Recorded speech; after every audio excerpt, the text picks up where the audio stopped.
Ang mga miyembro sa Healthy Start Family Program sa Barangay Sais ug Rizal misaulog sa ilang Healthy Start Family Day nga atol usab sa pagsaulog sa Children's Month ni atong Oktubre 24, 2013 dito sa Crawford Court sa Barangay Rizal.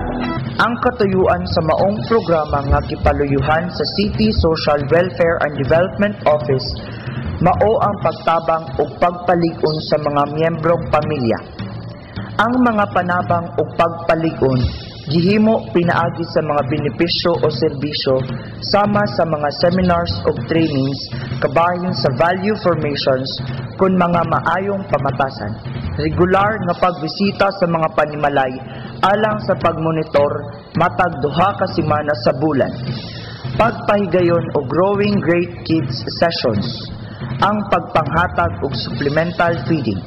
Sa Family Day nga ilang gisaulog, si SP member Vicky Cabili, chairman sa Committee on Women and Family, mao ang pinasidunggan nga dinapit ug sa iyang mensahe siya nagkanayon nga kining kasaulugan nga gipahigayon alang sa mga miyembro sa maong programa ug usab atol sa pagsaulog sa Children's Month.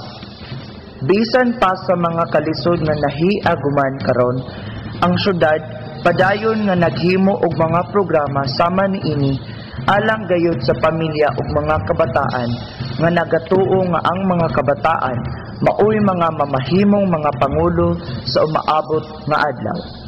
Kaninyo nga mga membro sa Healthy Start Program, mga Healthy Start Families.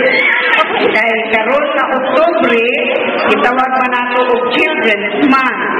So karon nag-celebrate kita sa Children's Month, mao na ang Healthy Start Program budget nato at i-appeal. Kada tuig itapos yun mo ang mga beneficiaries sa Healthy Start Program aron pahinduman kamo nga kamo ang mga pamilya nga may swerte nga pinili nga moinsan ining programahan.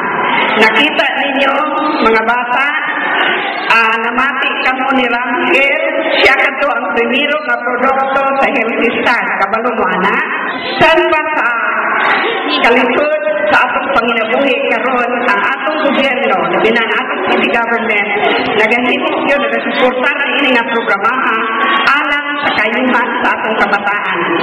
O nakahibalo kita nga atong paniguhaon nga ang atong kabataan, atong maayo pagtagad, sa labi na silang pagkaon, aron maayo ang ilang panglawas, atong tagdon nga sila tanan makaeskwela, bisan pa sa kalisod sa atong panginabuhi, kay kita naning kamot nga unta ang atong kabataan musunod mulabaw pa kanatong mga ginikanan ug madamlag kay sila man ang atong mga leader nga mutuli kanatong unya, di ba?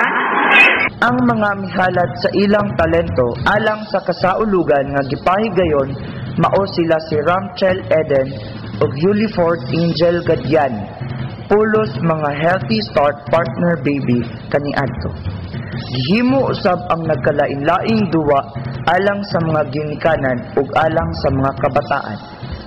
Kung kahinumduman ang Healthy Start Family Program sa Barangay Sais ug Rizal, nasugdan ni atong tuig 2010 ug siyam ka pamilya ang gipaubos niini sa Barangay Sais, samtang sa Barangay Rizal usab 29 ang nakalampos sa maong programa.